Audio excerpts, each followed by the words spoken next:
Louis Gossett Jr. career, lifestyle, net worth, and cause of death. In this eye-opening video, we dig deep into the untold truths of the legend Louis Gossett Jr., uncovering controversies and success stories that have shaped the renowned legend. From shocking revelations to inspiring accounts of triumph, this behind-the-scenes look will leave you speechless. Join us as we peel back the curtain on the secrets that have made him the talk of the town. Don't miss out on this exclusive journey into the world of legends. Gossett struggled with a debilitating illness during the 1990s and early 2000s, having been given a prognosis of 6 months to live from a doctor at one stage. In 2001, he learned much of his illness was due to toxic mold in his Malibu home. On February 9, 2010, Gossett announced that he had prostate cancer. He added the disease was caught in its early stages, and he expected to make a full recovery. In late December 2020, Gossett was hospitalized in Georgia with COVID-19. Gossett died at a rehabilitation center in Santa Monica, California, on March 29, 2024, at the age of 87. The cause of death was attributed to chronic obstructive pulmonary disease. Other contributing factors were heart failure and atrial fibrillation. Stay tuned as we embark on his life journey and success. Louis Cameron Gossett Jr., born on May 27, 1936 to March 29, 2024, was an American actor. He made his stage debut at the age of 17. Shortly thereafter, he successfully auditioned for the Broadway play Take a Giant Step. Gossett continued acting on stage in critically acclaimed plays including A Raisin in the Sun, 1959, The Blacks, 1961, Tambourines to Glory, 1963, and The Zulu and the Zeta, 1965. In 1977, Gossett appeared in the popular miniseries Roots, for which he won Outstanding Lead Actor for a single appearance in a drama or comedy series at the Emmy Awards.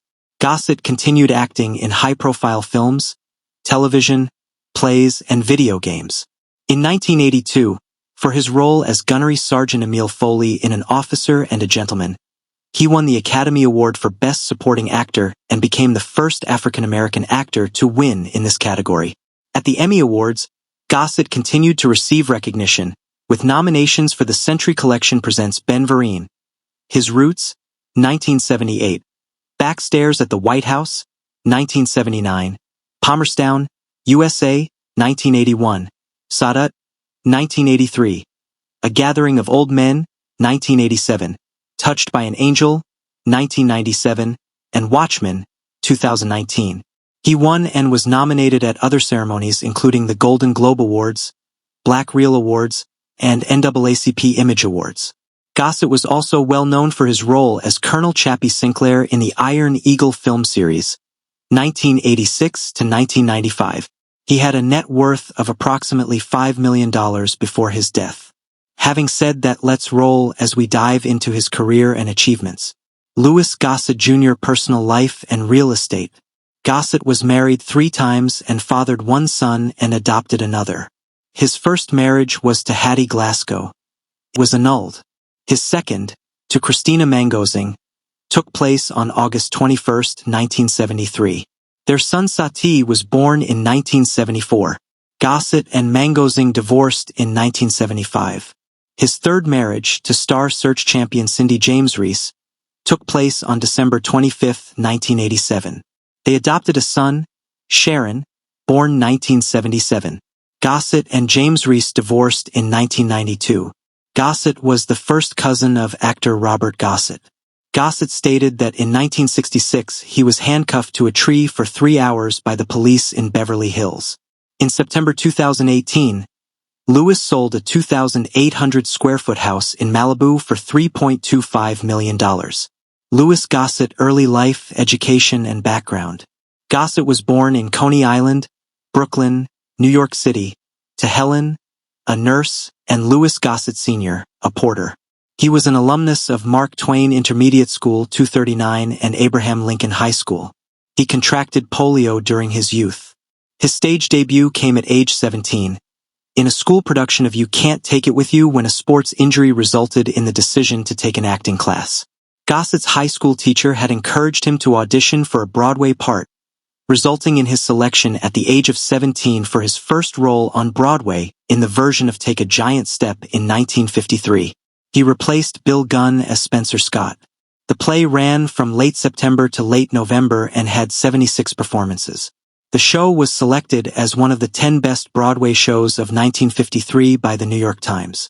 His performance was well received, and he won the Donaldson Award for Best Newcomer of the Year.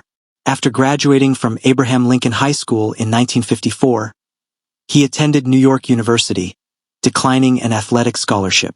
Motion picture breakthrough and continued acclaim. On March 2, 1978, the television special The Century Collection presents Ben Vereen. His Roots premiered.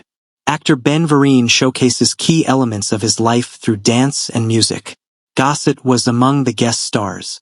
At the Emmy Awards, Gossett was nominated for Outstanding Continuing or Single Performance by a Supporting Actor in Variety or Music. On April 10th, the two-part television film To Kill a Cop premiered. The film is about a cop who goes after a revolutionary, played by Gossett, who is murdering policemen. On his role, he said, "I see the character I'm portraying as a combination of those militant black leaders of 10 or 12 years ago. Eldridge Cleaver, Huey Newton, Stokely Carmichael, Bobby Seale. He was a guy who was in a shootout in Detroit. He lost his family and close friends. He escaped to Algeria where he was given asylum for 10 years. When he was asked to leave, he returned to the United States with one aim in mind: revenge." Donna Rabel in her morning news review liked the film and said Louis Gossett Jr. is properly menacing as the intellectual revolutionary. On September 11th, the two-part miniseries The Critical Hit premiered. It is drama set in a hospital. In a supporting role, Gossett plays a black militant who provides evidence of healthcare fraud to the first Secretary of National Health. On September 4th, the series The Lazarus Syndrome started, where Gossett plays a hospital chief of staff. The initial episode gathered one of the biggest Nielsen audience of that week. However, the ratings dwindled and the show was pulled by October. Gossett began the 90s with starring roles in the political thriller Cover Up and the action film Toy Soldiers. He followed these with the boxing dramedy Diggstown, the crime thriller Flashfire, the basketball drama Blue Chips, the literary adaptation A Good Man in Africa, and the drama Curse of the Starving Class, based on the eponymous play. In the latter half of the decade, Gossett narrated the documentary The Wall That Heals, and appeared in the fantasy horror film Bram Stoker's Legend of the Mummy. On television, Gossett first appeared in a 1958 episode of the crime drama The Big Story. He went on to appear in episodes of numerous other shows, including The Nurses, Cowboy in Africa, The Invaders, and The Mod Squad, and also appeared in the television film Companions in Nightmare. Gossett had his first main role on the short-lived adventure series The Young Rebels, which aired from 1970 to early 1971. He subsequently appeared in episodes of The Partridge Family, Bonanza, Cades County, Insight, The Rookies, Petrocelli, Good Times, The Jeffersons, Police Story, and The Rockford Files, among many other series. Gossett achieved his greatest recognition yet in 1977, when he played Fiddler in the groundbreaking ABC miniseries Roots. For his performance, he won an Emmy Award. Gossett followed his Roots success with a number of other acclaimed performances. In 1979, he earned another Emmy nomination for his role in the NBC miniseries Backstairs at the White House. Gossett was also in the television Lawman Without a Gun, The Lazarus Syndrome, and Don't Look Back, the story of Leroy Satchel Paige. From 1982 to 1983, he starred on the science fiction series The Powers of Matthew Star. During this time, Gossett earned praise and another Emmy nomination for playing the titular Egyptian president in the television film Sat. More accolades came for his work in the television films The Guardian, A Gathering of Old Men, and The Father Clement Story. Thank you for watching. Don't forget to like and subscribe.